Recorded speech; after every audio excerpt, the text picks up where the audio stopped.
శ్రీ గురుభ్యో నమః. అందరికీ నమస్కారం. స్త్రీ శక్తి ఛానల్లో నేటి మంచి మాట. మనకు వేసవకాలం వచ్చేసింది. ప్రతి ఒక్కరికి దాహం తీరకుండా ఉంటుంది. దానికోసం మనకి మన పురాతనంలో మన పాత వాళ్ళు మన పెద్దవాళ్ళు ముందు నుంచి చెప్పిన జాగ్రత్తలు మనం కొన్ని తీసుకుంటే డీహైడ్రేషన్ అయిపోకుండా, అలాగే పిల్లలకి గాని పెద్దలకి గాని ఇబ్బంది లేకుండా ఉంటుంది. అందులో కొన్ని చెప్పుకుందాం మనం. ఒకటి, మనం రాత్రిపూట ఎండు ఖర్జూరాలు ఉంటాయి కదా, అవి చక్కగా ఇప్పుడు ముంతలు వస్తాయి, మట్టి ముంతలు లాంటివి వస్తాయి. అలా ఒక మట్టి ముంతలో చక్కగా ఖర్జూరాలు వేసుకొని దాని నిండా నీళ్లు పోసుకొని రాత్రిపూట అవి దంచేసి అవి అందులో వేసేసి నానబెట్టేసి మూత పెట్టేసుకొని తెల్లవారిన దగ్గర నుంచి అవి ఆరంగా పసిపిల్లల దగ్గర నుంచి పెద్ద వయసు వాళ్ళు ఉంటారు కదా, వాళ్ళకు కూడా ఇస్తూ ఉంటే అస్సలు నీరసం అనేది ఉండదు. ఇంకొకటి, సబ్జా గింజలు, అవి కూడా అంతే, చక్కగా నానపెట్టుకొని కాస్త పటిక బెల్లం పొడి వేసుకొని తాగితే నీరసం లేకుండా ఉంటుంది. అలాగే ముఖ్యంగా చిన్నపిల్లలకి చాలా ఖచ్చితంగా తేలికపాటి జావలు అటువంటివి మనకి కుదిరినంత వరకు పిల్లలకి ఎక్కువ లిక్విడ్ రూపంలోనే ఇస్తూ ఉండండి. ఎంత మనం పిల్లలకి ఇచ్చుకుంటూ ఉంటే మనం అంత హాస్పిటల్కి వెళ్ళే అవసరం లేకుండా పిల్లలు కూడా హెల్దీగా నీరసం లేకుండా ఆరోగ్యంగా ఉంటారు.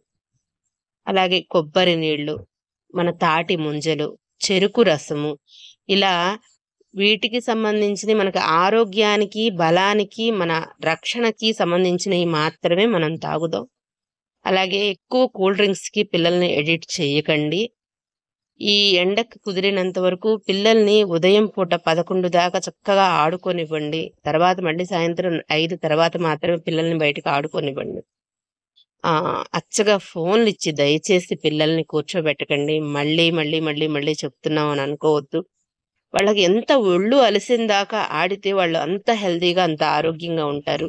వాళ్ళకి ఇప్పుడు సెలవులు ఇచ్చే సమయం, కుదిరినంత వరకు వాళ్ళతో టైంని గడపండి. అలాగే వాళ్ళు చక్కగా ఆడుకొని అలసిపోయేలాగా వాళ్ళ ఆరోగ్యం మనమే చూసుకోవాల్సిన బాధ్యత మనదే. వాళ్ళ ఆరోగ్యమే మనకు పదిలంగా ఉంచుకోవాల్సింది. విపరీతమైన వేడి కానీ అలాగే విపరీతమైన చల్లటి కానీ ఈ ఎండలకి ఇవ్వకూడదు. ఎండాకాలం వచ్చేసింది అంటే ముందు ముఖ్యంగా మనం ఫ్రిడ్జ్లో విపరీతంగా నీళ్లు తాగేస్తూ ఉంటాము.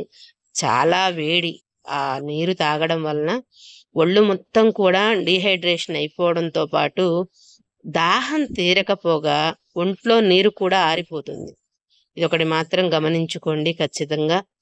అలాగే తాటి బెల్లం, కుదిరినంత వరకు తాటి బెల్లంతో మనం పానకం లాగా చేసుకొని తాగటం. ఇలా మనకు పిల్లలకి ఇచ్చేవి కూడా అంతే. ఈ కర్బూజాలంటే ఇలాగా కర్బూజా రసం, పుచ్చకాయ రసం, ఎంత లిక్విడ్ రూపంలో మనం పిల్లలకి ఇస్తామో మనం కూడా అలా సేవిస్తాము. అలా ఇబ్బంది లేకుండా ఉంటుంది. ఈ పూట ఇది అందరూ చూస్తారు. అందరితో పంచుకుందాము అని మీ అందరికీ చెప్పడం జరిగింది. స్వస్తి.